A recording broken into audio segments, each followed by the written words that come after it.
নমস্কার, নাগরিক মনে সবাইকে স্বাগত। এদের দুজনকে চিনতে পাচ্ছেন? একজন কেন্দ্রীয় বাণিজ্যমন্ত্রী পীযূষ গোয়েল এবং অপরজন আমেরিকার বাণিজ্য সচিব হোয়াইট লুটনিক। দুইজনেই হেসে দাঁড়িয়ে আছেন, কারণ আমরা সকলেই জানি ভারত এবং আমেরিকার সম্পর্কের মধ্যে কিছুটা হলেও বিচ্যুতি ঘটেছে এই অপারেশন সিন্দুরের প্রেক্ষাপটের উপর দাঁড়িয়ে। ভারত পাক সংঘর্ষ বিরতি নিয়ে আমেরিকার প্রেসিডেন্ট ডোনাল্ড ট্রাম্পের মন্তব্য শুরু হয় সেই বিতর্ক, যাতে ভারত পাক বাণিজ্য চুক্তি ধাক্কা খাওয়ার আশঙ্কা তৈরি হয়েছিল এবং অনেক রাজনৈতিক বিশ্লেষক সেটা মনে করেছিল।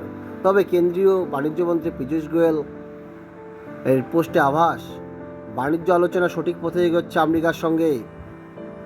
আমেরিকার বাণিজ্য সচিব হোয়াইট লুটনের সঙ্গে হাসি মুখে সেই ছবি পোস্ট করেছেন পীযূষ গোয়েল।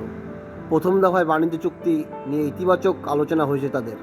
যাই হোক, ভারত এবং ইউএসের বাণিজ্য ভালোভাবেই চলুক এবং কূটনীতিটাও ভালোভাবে চলুক, এটাই চায় আমজনতা।